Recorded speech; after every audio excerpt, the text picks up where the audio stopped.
എല്ലാവർക്കും നമസ്കാരം. ഞാൻ സരിത മഹേശ്വരൻ. ഇന്ന് ശ്രീമദ് വാൽമീകി രാമായണത്തിന്റെ ബാലകാണ്ഡത്തിലെ 18ാമത്തെ സർഗത്തില് 16 മുതൽ 23 വരെയുള്ള ശ്ലോകങ്ങളാണ് നമ്മൾ പഠിക്കാൻ പോണത്. ഇതിലൊക്കെ അനുഷ്ടുപ്വൃത്തം തന്നെയാണുള്ളത്. ഇവിടെ ആ 4 പുത്രന്മാരും ജനിച്ചതിന്റെ സന്തോഷം ഭൂമിയിലും സ്വർഗത്തിലൊക്കെ എങ്ങനെയാണ് അത് കൊണ്ടാടിയത് എന്നുള്ളതാണ് വർണ്ണിക്കണത്. നമുക്ക് ആദ്യം 16ാമത്തെ ശ്ലോകം നോക്കാം. രാജ്ഞഃ പുത്രാ മഹാത്മാനശ്ചത്വാരോ ജജ്ഞിരേ പൃഥക് ഗുണവന്തോനുരൂപാശ്ച രുച്യാ പ്രോഷ്ഠപദോപമാ. രാജാവിന്റെ പുത്രന്മാരുണ്ടല്ലോ, രാജ്ഞഃ പുത്രാഹ, അവര് എത്ര പേരുണ്ടായിരുന്നു? ചത്വാരഹ, 4 പേര്. അവര് 4 പേരും മഹാത്മാനഹ പൃഥക് ജജ്ഞിരെ, അവര് 4 മഹാത്മാക്കളായിട്ടുള്ള പുത്രന്മാരും വെവ്വേറെ ജനിക്കുകയാണ് ഉണ്ടായത്. 3 പത്നിമാരിലായിട്ട് 4 പുത്രന്മാര് വെവ്വേറെ വെവ്വേറെ ജനിച്ചു എന്നർത്ഥം. അവരാകട്ടെ ഗുണവന്തഃ അനുരൂപാശ്ച രുച്യാ പ്രോഷ്ഠപദോപമാ, അവര് വളരെ ഗുണവാന്മാരായിരുന്നു, അതുപോലെ തന്നെ അനുരൂപന്മാരായിരുന്നു. 4 പേരെയും കണ്ടാൽ ജ്യേഷ്ഠാനുജന്മാരാണെന്ന് തോന്നത്തക്ക വിധത്തില് ഒരു ആനുരൂപ്യം അവരെല്ലാവരും തമ്മിലുണ്ടായിരുന്നു. മാത്രല്ല, അവരെ കണ്ടാൽ, അവരുടെ ശോഭ കണ്ടാൽ, അവരുടെ ഒരുമ കണ്ടാൽ ഏതുപോലെ തോന്നും? പ്രോഷ്ഠപദോപമാഹ, പ്രോഷ്ഠപദം അതായത് ഭാദ്രപദ നക്ഷത്രങ്ങളെ പോലെ. ഭാദ്രപദ നക്ഷത്രങ്ങൾ എന്ന് പറഞ്ഞാല് പൂർവഭാദ്രപദവും ഉത്തരഭാദ്രപദവും, അതായത് പൂരോരുട്ടാതിയും ഉത്രട്ടാതിയും, ആ 2 നക്ഷത്രങ്ങൾ എപ്രകാരമാണോ ഒരേപോലെ നല്ല തേജസ്സോടു കൂടി നിൽക്കുന്നത്, അതുപോലെ ഇവിടെ 2 പേരല്ല 4 സഹോദരന്മാരും വളരെ തേജസ്വികളായിട്ട് വളരെ ഒരുമയോട് കൂടിയിട്ട് ഭംഗിയായിട്ട് അങ്ങനെ ഒരുമിച്ച് വളർന്നു വന്നു എന്നർത്ഥം. ഇനി അവര് ജനിച്ച സമയത്ത് സ്വർഗത്തിലും ഭൂമിയിലും ഒക്കെ എന്താ ഉണ്ടായതെന്നാണ് വർണ്ണിക്കണത്. 17ാമത്തെ ശ്ലോകം നോക്കാം. ജഗുഃകളം ച ഗന്ധർവാ നൃതുശ്ചാപ്സരോ ഗണാഃ ദേവദുന്ദുഭയോ നേതു പുഷ്പവൃഷ്ടിശ്ചഘാത്പതത്. ഇവർ ജനിച്ചു എന്നുള്ള സന്തോഷം കൊണ്ട് ദേവന്മാര്, ഗന്ധർവന്മാര്, അപ്സരസുകള് ഒക്കെ നൃത്തമാടുകയും പാട്ടുപാടുകയും ഒക്കെ ചെയ്തു. അതാണ് ആദ്യമേ പറയണത്. ഗന്ധർവാഹ കളം ജഗു, ഗന്ധർവന്മാര് കളം, കളം എന്ന് പറഞ്ഞാൽ അവ്യക്ത മധുരം, അവര് വളരെ ഭംഗിയായിട്ട് എന്തൊക്കെ പാടിയാലും ഏത് തരത്തിൽ പാടിയാലും വളരെ മധുരതരമായിട്ട് അവര് പാടി. അതാണ് കളം ജഗു. ഗന്ധർവന്മാര് വളരെ രസകരമായിട്ട് ആസ്വാദ്യകരമാകുന്ന വിധത്തിൽ പാട്ടുപാടി. നൃതുശ്ചാപ്സരോഗണാഹ, അത് കേട്ടുകൊണ്ട് ഭഗവാൻ ശ്രീരാമചന്ദ്രന്റെ ജന്മത്തിൽ സന്തോഷിച്ചുകൊണ്ട് അപ്സരസുകള് നൃത്തമാടി. നൃതു എന്ന് പറഞ്ഞാൽ നൃത്തമാടി എന്നർത്ഥം. ഒപ്പം തന്നെ ദേവവാദ്യങ്ങൾ മുഴക്കുകയും ചെയ്തു. ദേവദുന്ദുഭയോ നേതു പുഷ്പവൃഷ്ടിശ്ചഘാത്പതത്. ദേവദുന്ദുഭികൾ അടിച്ചു വായിച്ചു. സന്തോഷം വരുമ്പോഴാണ് പെരുമ്പറകളൊക്കെ വായിക്കുന്നത്. പുത്ര ഉത്പത്തി, പുത്രജന്മം, അതുപോലെ തന്നെ അഭിഷേകം തുടങ്ങിയിട്ടുള്ള സന്ദർഭങ്ങളിലാണ് ഈ ദേവദുന്ദുഭികളൊക്കെ നാദം പൊഴിക്കാറുള്ളത്, അവയൊക്കെ വായിക്കാറുള്ളത്. അങ്ങനെ ശ്രീരാമന്റെയും സഹോദരന്മാരുടെയും ജനനത്തില് അത് കൊണ്ടാടാൻ വേണ്ടിയിട്ട് ദേവന്മാര് ദേവദുന്ദുഭികൾ വാദനം ചെയ്തു. മാത്രമല്ല, പുഷ്പവൃഷ്ടി ആകാശത്ത് നിന്ന് പുഷ്പവൃഷ്ടിയും താഴേക്ക് പതിച്ചു. എല്ലാവരുടെയും സന്തോഷം ആ പുഷ്പവൃഷ്ടിയിലൂടെ മനസ്സിലാക്കാൻ സാധിക്കുന്നുണ്ട്. ഇനി ഇതൊക്കെ സ്വർഗത്തിലെ അവസ്ഥയാണ്. ഇനി ഭൂമിയിൽ എന്താണ് ഉണ്ടായത്, അയോധ്യയിൽ എന്താണ് ഉണ്ടായത് എന്നുള്ളതാണ് 18ാമത്തെ ശ്ലോകത്തിൽ പറയണത്. ഉത്സവശ്ച മഹാനാസീദയോധ്യായാം ജനാകുല രഥ്യാശ്ച ജനസമ്പാദ നടനർത്തക സങ്കുലാഃ.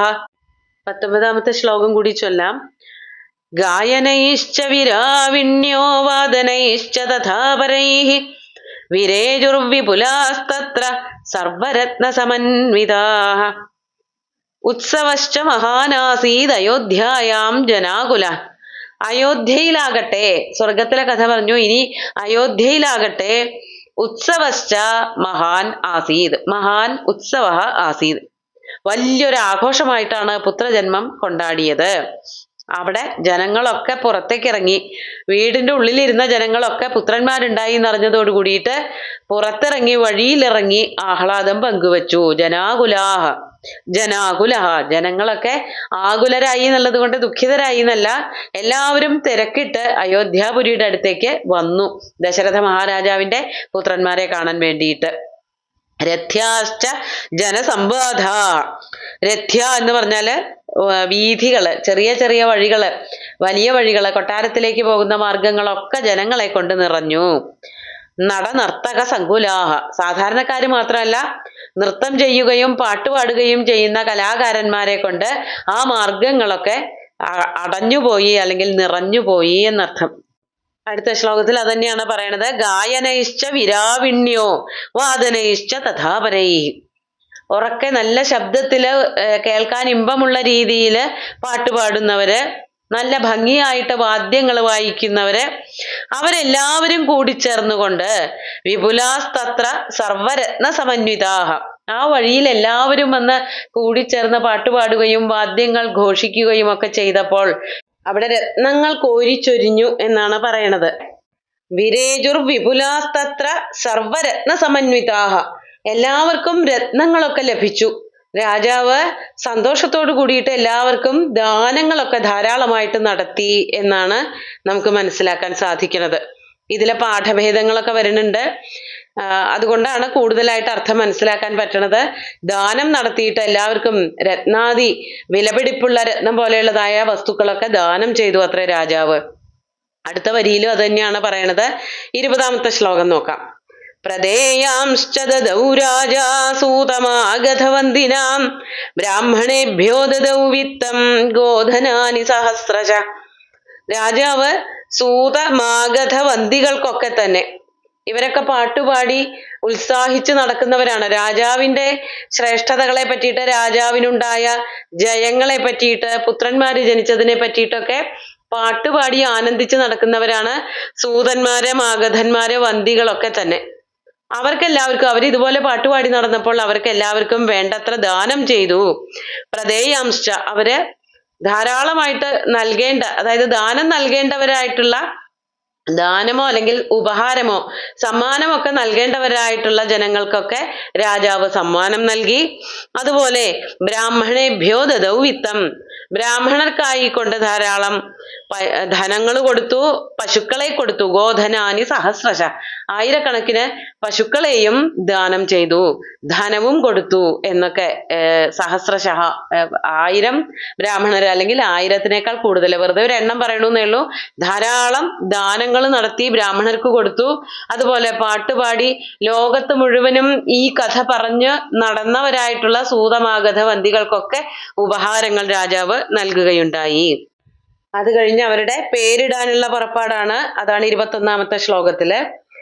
അദീത്യൈകാദശാഹം തു നാമകർമ്മ തഥാകരോത് ജ്യേഷ്ഠം രാമം മഹാത്മാനം ഭരതം കൈകയീസുതം. 22 കൂടി നോക്കാം. സൗമിത്രിം ലക്ഷ്മണമിതി ശത്രുഘ്നമപരം തഥാ വസിഷ്ഠഃ പരമപ്രീതോ നാമാനി കുരുതേ തഥാ. വസിഷ്ഠനാണ് നാമങ്ങളൊക്കെ കൊടുത്തത്. അപ്പോ രാജാവും വസിഷ്ഠനും ഒക്കെ ചേർന്നിരുന്നു കൊണ്ട് 4 പേർക്കും പേര് കൊടുക്കുകയാണ്. അതാണ് അദീത്യ ഏകാദശാഹം. കുട്ടി ജനിച്ചിട്ട് 11-ാമത്തെ ദിവസമാണ് പേരിടൽ ചടങ്ങ് നടത്തേണ്ടത്. അങ്ങനെ അദീത്യ ഏകാദശാഹം അദീത്യ തഥാ നാമകർമ്മ അകരോത്. വേണ്ട വിധത്തില് എപ്രകാരമാണോ ശ്രുതി സ്മൃതികളിലൊക്കെ പറഞ്ഞു വച്ചിരിക്കുന്നത് അതനുസരിച്ചുകൊണ്ട് കുട്ടികൾക്ക് പേരിടാനുള്ള ഒരുക്കങ്ങൾ നടത്തി. അങ്ങനെ മൂത്ത പുത്രൻ എന്താ പേരിട്ടത്? ജ്യേഷ്ഠം മഹാത്മാനം രാമം. മൂത്ത മകന്, ജ്യേഷ്ഠനായിട്ടുള്ള ഈ 4 പേരിലും മൂത്ത പുത്രന് രാമൻ എന്ന് പേരിട്ടു. അതുപോലെ തന്നെ രണ്ടാമത്തെ ആൾക്ക് ഭരതൻ എന്നും പേരിട്ടു. കൈകേയി സുതം, കൈകേയിയുടെ പുത്രന് ഭരതൻ എന്നാണ് പേരിട്ടത്. ഇനി സുമിത്രയ്ക്ക് 2 മക്കളുണ്ടായിരുന്നു. സൗമിത്രിം ലക്ഷ്മണമിതി ശത്രുഘ്നം അപരം തഥ. സൗമിത്രിമാരിൽ ഒരാൾക്ക് ലക്ഷ്മണൻ എന്നും മറ്റാൾക്ക് ശത്രുഘ്നൻ എന്നും പേരിട്ടു. ആരാണ് പേരിട്ടത്? വസിഷ്ഠ പരമപ്രീതോ നാമാനി കുരുതേ തഥാ. പരമപ്രീതോ വസിഷ്ഠ, വളരെയധികം സന്തുഷ്ടനായിട്ടുള്ള വസിഷ്ഠൻ അപ്പോൾ ഈ 4 പുത്രന്മാർക്കും 4 പേരുകൾ, അവർക്ക് ചേർന്ന പേരുകൾ തന്നെ കൊടുക്കുകയാണ് ഉണ്ടായത് എന്നർത്ഥം. അതിനുശേഷം പേരിടൽ ചടങ്ങിന് ശേഷം എല്ലാവർക്കും നല്ല സ്വാദിഷ്ടമായ ഭക്ഷണവും കൊടുത്തു. അതാണ് 23-ാമത്തെ ശ്ലോകത്തില്. ആ ശ്ലോകം കൂടി നോക്കാം. ബ്രാഹ്മണാൻ ഭോജയാമാസ പൗരജാനപദാനപി അദദാത് ബ്രാഹ്മണാനാം ച രത്നൗഘമമലം ബഹു. നല്ല സ്വാദിഷ്ടമായ ഭക്ഷണം ബ്രാഹ്മണർക്കും അവിടുത്തെ മറ്റു ജനങ്ങൾക്കുമൊക്കെ നൽകി. അതാണ് ബ്രാഹ്മണാൻ ഭോജയാമാസ. ബ്രാഹ്മണർക്ക് ഊട്ടുകൊടുത്തു, ഭക്ഷണം കൊടുത്തു, നല്ല സ്വാദുള്ള ഭക്ഷണം കൊടുത്തു. അതുപോലെ തന്നെ പൗര ജാനപദാനപി, ആ പുരത്തിലും ജനപദത്തിലുമൊക്കെ താമസിക്കുന്നവരായിട്ടുള്ള ജനങ്ങൾക്ക് എല്ലാവർക്കും തന്നെ ഭക്ഷണം നൽകുകയുണ്ടായി. സന്തോഷം വരുമ്പോൾ കൊടുക്കുന്ന ഒരു വിശിഷ്ടമായിട്ടുള്ള വസ്തുവാണ് ഭക്ഷണം. ഏറ്റവും കൂടുതൽ ആനന്ദിക്കുന്നത് ഭക്ഷണം കിട്ടുമ്പോഴാണ്. അതാണ് മതി എന്ന് പറയാനും എളുപ്പം. അത് എല്ലാവർക്കും കൊടുത്തു രാജാവ്. മാത്രമല്ല, ഭക്ഷണം മാത്രമല്ല, ധനവും കൊടുത്തു. അദദാത് ബ്രാഹ്മണാനാം ച രത്നൗഘം അമലം ബഹു. അമലം ബഹു രത്നൗഘം ബ്രാഹ്മണാനാം അദദാത് ച. ബ്രാഹ്മണർക്ക് ധാരാളം രത്നങ്ങളും ധനവും ഒക്കെ നൽകുകയും ഉണ്ടായി. അങ്ങനെ ധാരാളം വളരെ കയ്യറഞ്ഞിട്ടാണ് രാജാവ് കുട്ടികളുടെ ജന്മ മഹോത്സവം കൊണ്ടാടിയത്, അവരുടെ പേരിടൽ ചടങ്ങൊക്കെ കൊണ്ടാടിയത് എന്നർത്ഥം. നമുക്ക് ശ്ലോകങ്ങൾ ഒന്നുകൂടി നോക്കാം.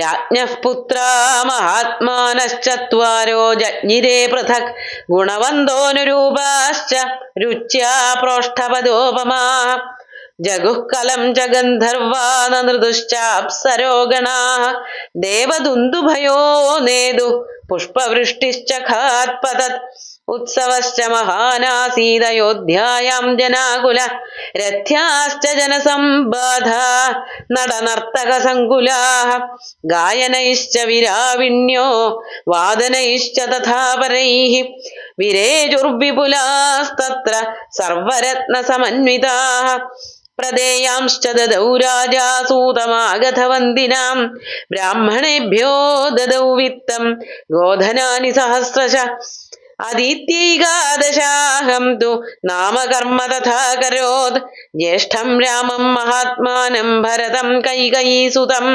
സൗമിത്രിം ലക്ഷ്മണമിതി ശത്രുഘ്നമപരം തഥാ വസിഷ്ഠഃ പരമപ്രീതോ നാമാനി കുരുതേ തഥാ ബ്രാഹ്മണാൻ ഭോജയാമാസ പൗരജാനപദാനപി അദദാത് ബ്രാഹ്മണാനാം ച രത്നൗഘമമലം ബഹു. അങ്ങനെ സന്തോഷത്തോടു കൂടിയിട്ട് പുത്രജന്മം കൊണ്ടാടി ദശരഥനും പത്നിമാരും രാജ്യത്തെ ജനങ്ങളും സ്വർഗത്തിലെ ദേവന്മാരടക്കം എല്ലാവരും എന്നർത്ഥം. സുന്ദരമായിട്ടുള്ള ശ്ലോകങ്ങള് ഭഗവാൻ ശ്രീരാമചന്ദ്രന്റെ കാൽക്കൽ അർപ്പിച്ചുകൊണ്ട് ഗുരുവായൂരപ്പനെ സാഷ്ടാംഗം നമസ്കരിച്ചുകൊണ്ട് എല്ലാവർക്കും ശുഭദിനം നേർന്നു നിർത്തട്ടെ. നന്ദി.